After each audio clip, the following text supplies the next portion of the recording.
got a phone call from our 32-year-old daughter that she had been diagnosed with cancer. We had not had any cancer that we were aware of in our family. It caught us completely by surprise. I'm very proud that this past week we celebrated her 6th anniversary from her surgery. So we still have one more year to go before she'll be in remission, but we're very thankful for that. So from that journey, you walk away from experiences in life that are very tragic. You say, okay, I wish we'd known this or that. Let somebody else do it. But my husband and I chose and knew that God was calling us to do it. And so we founded the Women of Hope organization. So the whole purpose of this program and Stepping Into Your Genes is to really start to learn at a very younger age the genetics and the important part that plays in the family history. We have been very excited that we've had a young woman by the name of Paxton Webster who has been a part of Women of Hope for the last 5 years. Well, she's brought a phenomenal program called Stepping Into Your Genes. And this is something that I had a vision for a long time, but just needed the right person that I knew of integrity and had the heart for people to be able to do that, and that is Paxton. And we just love her dearly. Thank you, Paxton, for all that you do. And if you'll come and tell them more about your program and introduce our speakers, I turn this over to you now. Thank you for being here this morning. I just want to say thank you all so much for being here. It really does mean a lot. Thank you to Kenny and Elizabeth. So I get the pleasure of introducing our guest speakers today who have so graciously taken time out of their busy schedule and lives just to be here and help make a difference, even if it's just in one person's life. Heather King Good has been a tireless advocate for helping families affected by cancer for several years. She is passionate about educating and informing those who are directly or indirectly affected by it and wants to advocate for the treatment available. Family histories are hugely important around the topic of genetic testing and understanding what one may be up against, and the best path available for them in fighting this terrible disease. Heather graduated from the University of Toledo in 1999 after obtaining a bachelor's degree in marketing. She worked for many pharmaceutical companies before coming to Myriad Genetics in 2012. She currently works for Myriad Genetics in the oncology division for Eastern North Carolina and covers approximately half of the state. She is a wife and mother of 3 little girls. Family is never far from her mind, whether she is actively helping patients or enjoying her time at home. Thank you for coming.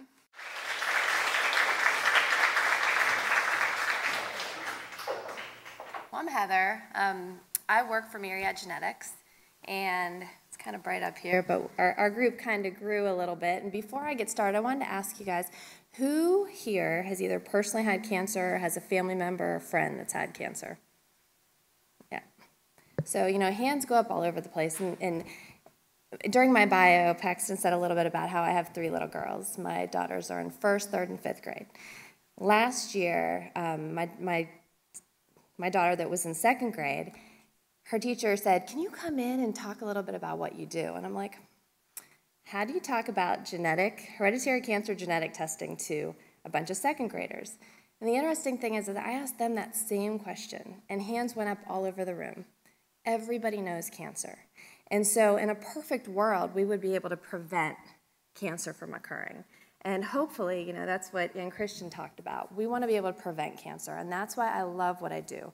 It's all about education. We all know people who have had cancer or personally have had cancer or friends that have had cancer. And not every cancer is associated with a genetic mutation, but some are. So if we can prevent it, we need to do that. And so hopefully some of the information I discussed today will empower you all to be able to take your health into your own hands and move forward without ever having cancer. So who knows who this woman is? Every hand should go up in this room right now. And I'm sure you guys know why I put her up. So she made a choice. She saw her mother have breast cancer. She survived breast cancer, and then her mom passed away from ovarian cancer. Her aunt also passed away from breast cancer. She has lots of kids, right? Adopted, and you guys probably know more about her than I do because she is in the news a lot. But she chose to have preventative surgeries, risk-reducing surgeries. And there's been a lot of information that's been in the media. Some support her, some don't. I think it's great that she's empowered other women to be able to make the choice. And everybody has a choice. You know, Ann Christian will have a choice. Her mother had a choice. Angelina Jolie had a choice. And it's your choice. But if you don't know, then you can't make that choice. So not everyone is going to have a risk-reducing, prophylactic mastectomy before you have cancer, having your breasts removed or having your ovaries removed. But what she saw, what her family went through, her mother and her aunt, and seeing her children, she decided that that was the right choice for her. But you just need to know your options. So I'm going to go over a little bit of information today, and I heard you guys are the smartest sorority on campus, so you should be able to handle it. I know it's early, but we had coffee. Some of it's going to just be an overview, but it's just so important to be able to know the information so that you can empower yourself and have the option to make the choice, whatever choice is right for you. So all of these people have cancer. The people that are in gray, that's sort of the general population risk. So that's sometimes when you hear people, the older people that are in their 80s or 90s that have had cancer, that's just sort of the general population risk. The people that are in black, that's a familial risk. So that means there's something going on in the family, but there hasn't been a specific mutation that's been found, that medicine has found yet, that is associated with that increased risk of cancer. The smallest percentage, those are the people in the red.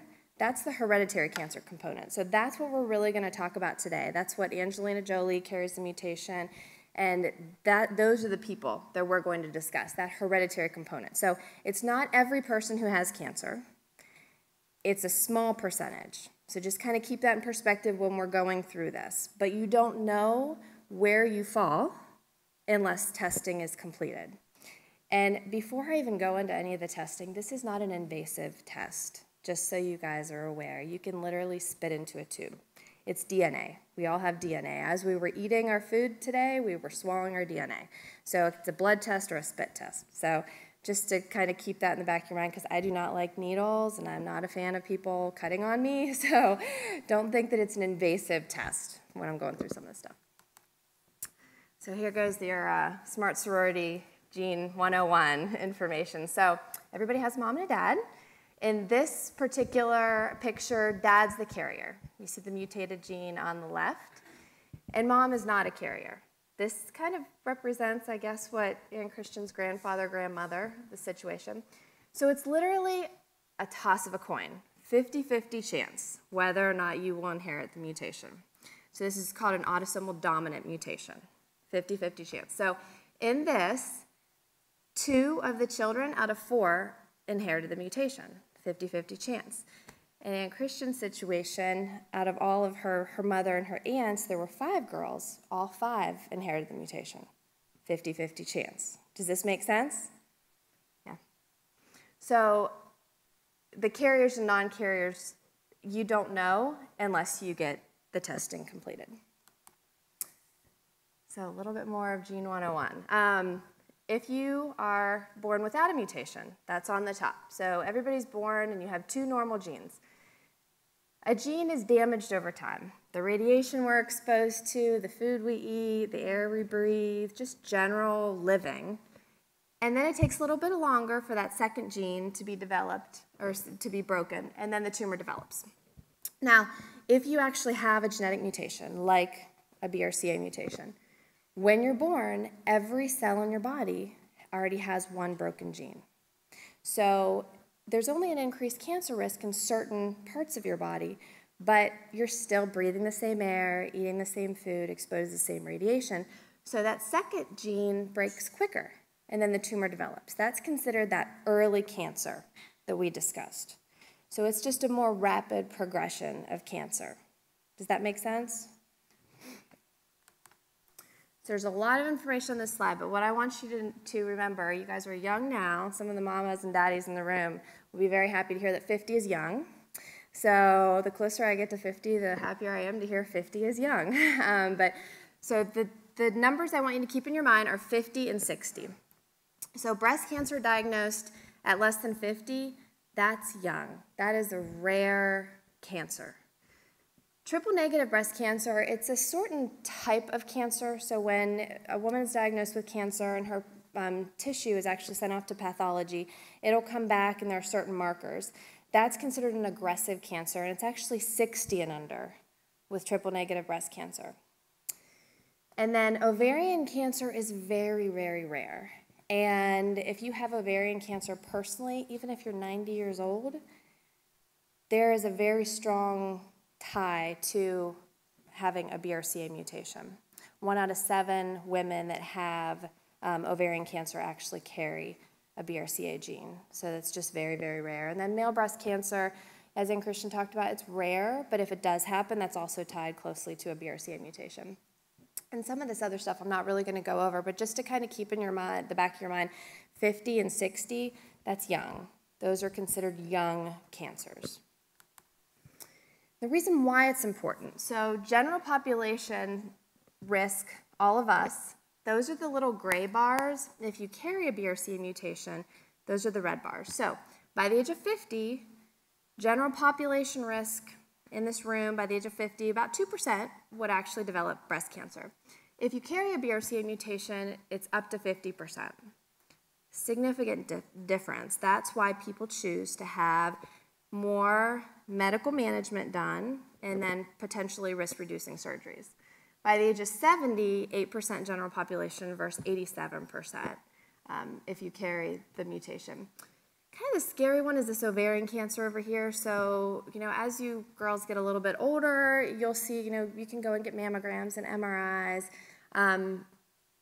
There's a lot we can do with our breasts and breast health. But ovarian cancer is just scary. Most of the time people don't know they have ovarian cancer until it's late stage. They have a lot of abdominal bloating or irregular bleeding, and that's when it's too late. And the majority of women that carry mutations, they're actually breast cancer survivors, and they've done really well beating breast cancer, but then they pass away from ovarian cancer because there's really no good routine screening for it. So general population risk is less than 1%. It's up to 44% risk if you actually carry the mutation. So once you're done having babies, it's probably good to have your ovaries removed. We really don't need them. So. Second cancer risks are also significantly higher if you carry a BRCA mutation versus general population. So there are a lot of people, and I'm sure some of you that have had grandmothers that have had breast cancer, and my grandmother, she did lumpectomy radiation, which makes perfect sense because a lot of times they can get the cancer and that's just the easy way to do it. But it's actually, in the medical world, it's a relative contraindication. So remember back to that slide where everybody already has one broken gene. If they choose to do lumpectomy radiation, they're breaking that second gene by that radiation. So they'll come back with another cancer. That's why these risks are so much higher when you actually have a mutation versus you don't. So lumpectomy radiation is not a good choice if a woman carries a BRCA mutation because she's breaking that second gene and bringing on another cancer really quickly. And then ovarian cancer risk, obviously, is increased as well. So it's great to know about breast cancer. We have a poster child for breast cancer, Angelina Jolie, and everyone's very pink ribbon. And there's another cancer spectrum called Lynch. And there are actually 10 cancers within that spectrum. This is just as prevalent as carrying a BRCA mutation. And this is the colon and endometrial cancers are the primary cancers. So same exact ages that I want you to think about, 50 and 60. Those are young cancers.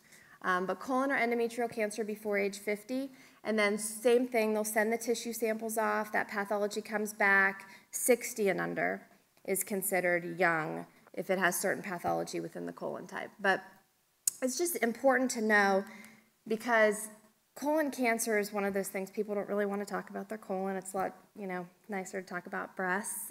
But colon cancer risks are significantly elevated. Almost 1 out of 4 by the age of 50, if they have a Lynch mutation, will have colon cancer versus general population is less than 1. And then as you can see, it's up to 82%. And I told you endometrial was in here since we have a lot of women in the room. Endometrial cancer is up to 20% by the age of 50, up to 71% by the age of 70, and then ovarian is also within the spectrum. The nice thing is this is pretty easy to manage if you know. Nobody wants to get colonoscopies, and no one really wants to go in and go through the prep, but you can prevent cancer. And with this, you can go into your GYN and just have an endometrial biopsy. This is a very slow-growing cancer, and so it's really easy to prevent and easy to find. It's not like ovarian cancer. Same thing, risks of secondary cancers. Most people that have Lynch mutations aren't found until they're on their second or third cancer. And sort of the reason why, so if you, with thinking about colon cancer, normally you start at about age 50 getting colonoscopies, and you get them every 5 to 10 years. If you have a Lynch mutation, you really need to get colonoscopies every single year, because that tumor develops from a teeny little cell into a tumor within 6 months to a year. So some people are overmanaged, some people are undermanaged, but whether it's the breast spectrum or the colon spectrum, you don't want to be over or undermanaged. You want to have the right management, and that's the only way that your physician would know how to manage you is if you actually get testing done. So the great thing is we now have the technology in general continues to improve, and so there's a test called MyRisk that incorporates the breast and the colon side together. So it's just one test, same thing, you can either spit into a tube or get a blood test, and it looks at these 8 cancer sites. So science is getting so much better, and if we have this conversation when you guys are out 10 years from now and you decide to do what I'm going to do, there might be 60 genes or 100 genes or 200 genes, but right now we have 25 that we know really increase the risk of cancer, and by changing medical management, we can change outcomes. So the biggest thing I can do is tell you, just empower yourself. Understand, we're getting close to Thanksgiving and Christmas. Ask questions. Inside of these little folders, there is this neon yellow family history questionnaire. Fill it out. Take as many as you want. We have obviously lots of extras on the table. This is so important to know. Mom and dad side of the family, ask the questions. Until I started really digging into my family history, they're all chatty Cathys and they'll talk about anything all day long, but I did not know that on my dad's side of the family that my grandmother and great-grandmother both died of ovarian cancer. I did not know that until I started asking questions. I knew they died young. On my mom's side of the family, my aunt had breast cancer in her 40s. My grandmother had breast cancer in her 50s and 70s. And my great-grandmother had cancer in her 70s. And until you start asking questions, you're not going to know the answer. And unfortunately, when you go into your annual GYN appointment, sometimes they're good and they'll ask all these questions, but there's so much that they're looking at and doing that might not be really high on their radar. But you have to empower yourself. So ask your family those questions, fill out your questionnaire, talk to your doctor if you're appropriate. At the bottom, there's kind of little cheat sheet, red flags on, do I qualify for testing, do I not? But take this to your doctor. And we do have the little pink sheet. These are physicians here in town that are really good at this. And if this is something that you have a strong family history and you want to just have a high-risk discussion, they will do that. And you're not going to be tested unless you're appropriate for testing. So make it your choice. And Christian talked a little bit about cancer's timeline versus your timeline. If you're diagnosed with cancer, doctors tell you where you need to go, when you have to be there, what you need done. You don't get to choose anything. Your choices are taken off the table. They are all about, okay, we need to get them, treated. Sometimes people need chemo prior to the surgery and then chemo and radiation after. So you were told where you need to go, when you need to be there, and that's just how it is because they're trying to get you cancer-free. If you get testing done, if you're appropriate, it's your timeline. You get to choose. You know, decide to do medical management changes for a while until you're done having babies. And then go ahead and have some risk-reducing surgeries. And insurance coverage is very good. If you're appropriate for testing, you're going to get insurance coverage. There is some information in the front on the Myriad Promise, and I'm happy to talk to you guys about this as well, and I have some of my business cards out there. Insurance coverage is very, very good, and the people that are on this sheet understand that. So you're in charge. You know, you're in charge, whether it's cancer, whatever it is, you're in charge of your future. So empower yourself, make it happen, figure it out, ask the questions. That's my gang. So what questions do you guys have? You have to have some question. Even one. So I love what I do because I have girls. I have lots of girls. So that's Kate at the bottom in the middle, and she's my youngest. This is Allie over here, and so she's almost 6. She's 8. In the pink shirt, that's Ella. She is 10, and then this is my husband down here, and he has 3 girls. So we have 6 girls, ranging from almost 6 to 24. I'm all about empowering women, so let me know how I can help, and please fill out these forms, and thank you for letting me come today and just share a little bit of information on genetics. Hopefully it helps at least one person here in the room.